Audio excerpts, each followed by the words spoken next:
श्रोताओं, आकाशवाणी का प्रयास ये रहता है कि ऐसे कलाकार जो अपनी प्रतिभा से दुनिया में नाम कमा रहे हैं और खासतौर से आकाशवाणी को सुनते हुए कलाकार बने हैं, ऐसे कलाकारों को हम अपने यहां जरूर आमंत्रित करते हैं। ऐसे ही एक कलाकार इस वक्त हमारे स्टूडियो में मौजूद हैं, सागर शर्मा। सागर जी, आपका बहुत बहुत स्वागत है आकाशवाणी हिसार के स्टूडियो में। बहुत बहुत धन्यवाद विवेक भाई। सागर जी के बारे में मैं अगर श्रोताओं को बताऊं तो बहुमुखी प्रतिभा के धनी हैं, बचपन से ही आकाशवाणी के साथ जुड़े रहे हैं और बड़ी बात ये कि 10,000 गीत यानी फिल्मी गीत इन्हें याद हैं, वो गा सकते हैं, मिमिक्री भी करते हैं और खासतौर से सिने जगत तक भी अपनी पहुंच रखते हैं। सागर जी, पहला सवाल ये, शुरुआत कला के क्षेत्र में किस प्रकार से हुई आपकी? विवेक जी, शुरुआत मेरे पापा से हुई। मेरे पापा को म्यूजिक का बहुत शौक था और मेरे पिताजी के पास एक रेडियो होता था। और रेडियो मतलब पहले बहुत ही बड़ी चीज होती थी। हाँ। किसी किसी के पास होता था। तो मेरे पिताजी मुझे साथ में रखते थे और मैं वो गाने जो आते थे, बहुत पुराने गाने सुनते थे मेरे पिताजी, रफी साहब के, तो मैं सुनता रहता और साथ में मुझे याद होते रहते वो गाने जी। तो वहां से मेरी शुरुआत हुई और वहीं से मेरा सफर मतलब कला का जो है शुरू हुआ। तो स्कूलिंग के दौरान मंच पे भी कार्यक्रम होते रहे होंगे आपके। आप जो है जिस प्रकार से गीतों का जिक्र हो रहा है, तो जो गीत आप रेडियो के माध्यम से सुनते रहे हैं वो मंच पे भी परफॉर्म किए होंगे आप। हाँ बिल्कुल। मैं स्कूल में बहुत ही शर्माता था पहले जी। और एक बार हमारे टीचर जो है हमारी क्लास में बैठे थे और उन्होंने एक कंडीशन रख दी कि आज जो भी बच्चे हैं यहाँ पे, जितने भी यहाँ पे आगे आएंगे, या कोई चुटकुला, कोई कविता, पोइम या कुछ भी गाना वाना, कुछ भी हम गाना पड़ेगा किसी न किसी जी। तो मैं उस दिन घबरा गया। मैंने सोचा अरे बाप रे, आज फंस गए। तो जैसे ही मेरा नंबर आया तो सभी बच्चे चिल्लाने लगे, अरे सर ये तो बहुत अच्छा गाता है सागर, तो हाँ। ये है वो है। तो उन्होंने कहा अच्छा। तो फिर वहां पे मैं आगे आया और मैंने गाना सुनाया वहां पे जी। और उसके बाद एक कंपटीशन हुआ हमारे स्कूलों का हाँ। स्कूलों का, तो मैं वहां पे फर्स्ट आया था। बिल्कुल। तो वहां से मैंने गाने की स्टेज की शुरुआत की। बिल्कुल। मिमिक्री के बारे में भी हमें जानकारी है कि आप मिमिक्री भी करते हैं और बहुत अच्छी करते हैं। गीत का जिक्र हुआ तो हम चाहेंगे कि 2 लाइनें किसी गीत की जो आपको अच्छा लगता हो जरूर सुनाएं। हाँ बिल्कुल। मैं किशोर कुमार जी का बहुत बड़ा फैन हूँ बचपन से ही जी। और उन्हीं का मैं 1-2 लाइनें सुनाता हूँ आपको। जरूर। मुसाफिर हूँ यारो, ना घर है ना ठिकाना, मुझे चलते जाना है, बस चलते जाना। बहुत सुंदर, बहुत खूब। Thank you. और मिमिक्री की जहां तक बात हो रही है तो मिमिक्री में किस तरह की आवाजें हैं, कौन कौन सी ऐसी आवाजें हैं जो आप निकालें? मिमिक्री में मैं बचपन में एक फिल्म देख रहा था, उसमें शक्तिपुर साहब कुछ डायलॉग बोल रहे थे जी। तो मुझे काफी अच्छे लगे और मैं जैसे ही फिल्म खत्म हुई हाँ। तो मैं वो डायलॉग गुनगुना रहा था ऐसे ही। तो मेरे फ्रेंड लोग जो यार दोस्त थे मेरे, बोले यार तू ऐसे ही बोल रहा है सेम की सेम। तो डायलॉग शक्तिपुर साहब का मैं अगर आप कहें तो सुना भी सकता हूँ, मुझे आज भी याद है। बिल्कुल जरूर। तो शक्तिपुर साहब एक डायलॉग बोल रहे थे उस फिल्म में, आओ रूपाली, लोग हीरा चाट के मर जाते हैं लेकिन मैं हीरा चाट के जी गया। जय जय, कमरे पे आ जाना, प्रमोशन की बात वहीं कर लेंगे। आओ जय जय। तो मैं ऐसे बोल रहा था। तो और कौन सी आवाजें हैं जो आप निकाल लेते हैं? मैं सभी कलाकारों की आवाजें निकाल लेता हूँ जी।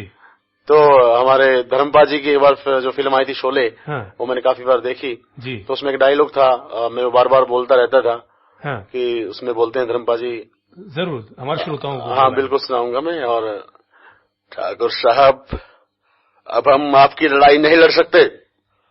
हम आए थे उस बहादुर ठाकुर के लिए जिसे डाकुओं की टोली के साथ अकेले लड़ते हुए देखा था, और बुज़दिल ठाकुर के लिए नहीं जो अपने सामने रखी बंदूक नहीं उठा सका।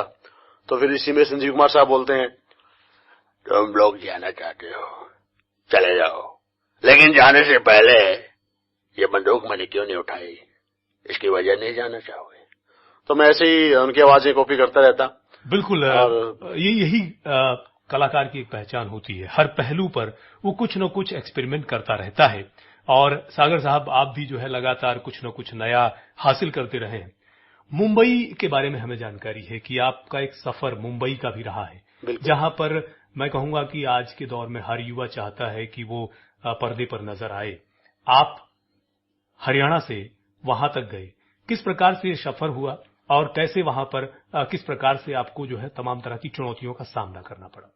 वहां के लिए विवेक जी मुझे काफी मेहनत करनी पड़ी और काफी स्ट्रगल मैंने किया। और मैं यहाँ से नरवाना से कुरुक्षेत्र, दिल्ली और चंडीगढ़ होते हुए मैं चंडीगढ़ एक बार एक प्रोग्राम आया था सुर संग्राम हरियाणा, जिसमें मैंने पार्टिसिपेट किया था और मैं वहां पे पूरे हरियाणा में फर्स्ट आया था सिंगिंग में। तो वहां से फिर मैं मुंबई चला गया और मुंबई 2010 में जब मैं गया तो काफी स्ट्रगल मुझे वहां देखने को मिला। और जब मैं शुरुआती दिनों में कोई काम नहीं था मेरे पास, तो मैं ऐसे ही स्टूडियो में जाके जो कार्टून आते हैं उनकी मिमिक्री करता था, कार्टूनों की। क्या बात? और 2000 रुपए मुझे पर डे मिलते थे। तो वहां पे मैंने एक, जैसे अभी बताता हूँ, शाहरुख खान की मिमिक्री और सनी पाजी की, कभी किसी की कार्टून जोक बोलते रहते हैं। ऐसे कि अरे भैया, अरे भैया इसने मुझे मारा भैया, तो सनी पाजी बोलते थे कभी, और किसने मारा तुझे, तो मेरा भाई नहीं है, तो मेरा भाई हो ही नहीं सकता। तो मैं ऐसे मिमिक्री करता रहता। वहां से फिर मेरे को पसंद करने लगे सभी। और एक बार किसी दोस्त ने मुझे बोला कि यार सागर तू अच्छे डायलॉग बोलता रहता है, तो फिल्मों में ट्राई कर, सीरियल में ट्राई कर। तो मैंने एक सीरियल का ऑडिशन दिया और 2011 में मुझे सबसे पहला सीरियल मिला था जी टीवी पे, भागों वाली, जिसमें मैंने एक विलन का रोल किया था। तो वहां से मेरी शुरुआत हुई। उसके बाद मैं पुलिस फाइल, बड़े अच्छे लगते हैं, नियति, भागों वाली, एक घर बनाऊंगा होते हुए मैंने 14 अकबर जो सुपरहिट सीरियल रहा। बिल्कुल सागर जी, हरियाणा की पृष्ठभूमि से जो तमाम कलाकार होते हैं, एक जो शब्दों की पकड़ की बात करें, वहां बड़ी समस्याएं क्रिएट होती हैं क्योंकि हमारा टच हरियाणवी होता है। और जब हम वहां पहुंचते हैं, हालांकि आज के दौर में उस दुनिया में हमारे यहां से बहुत से कलाकार पहुंचे हैं, कितनी मुश्किलें होती हैं? हाँ बिल्कुल, हमारे हरियाणा वासियों को डिक्शन की प्रॉब्लम तो होती है, लेकिन कहते हैं ना विवेक जी की जैसा देश वैसा भेष। तो वहां जाके आदमी उस भेष में डल जाता है। और मैं भी ऐसे ही हो गया।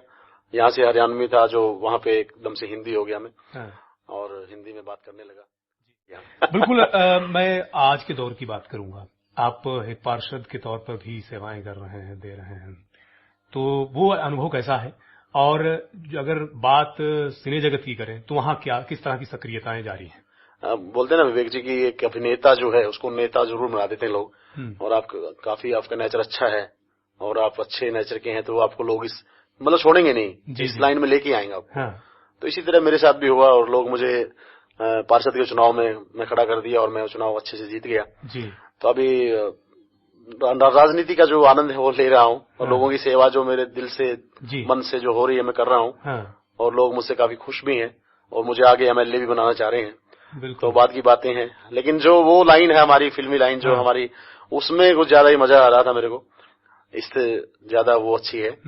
और जो बोलते हैं ना, जैसा काम जो जानता है वैसे ही मजा आएगा, उसी में आनंद ज्यादा आता है। आनंद ज्यादा। आप जो है इस प्रकार से समाज सेवा तो कर ही रहे हैं, लेकिन कलाकार के नाते ज्यादा आनंद आता है कलाकार को जब वो अपनी दुनिया में होता है। भविष्य की किस तरह की योजनाएं हैं सागर शर्मा साहब की?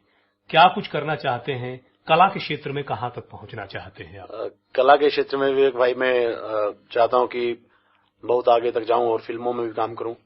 और एक मैं अभी आने वाले दिनों में एक हरियाणवी एल्बम निकाल रहा हूं और बहुत ही अच्छा गाना आएगा एक मेरा, जो सुनते ही मतलब लोगों को बहुत अच्छा लगेगा और मैं उम्मीद करता हूं कि हिट हो। और उसके बाद मैं अपने हरियाणा के लिए भी कुछ करना चाहता हूं, ताकि हरियाणा में भी मतलब हमारी जो फिल्में हैं, आजकल बॉम्बे वाले भी हमारी फिल्मों की हमारे हरियाणा की नकल कर रहे हैं और हमारे हरियाणा में बहुत सारी फिल्में बन रही हैं।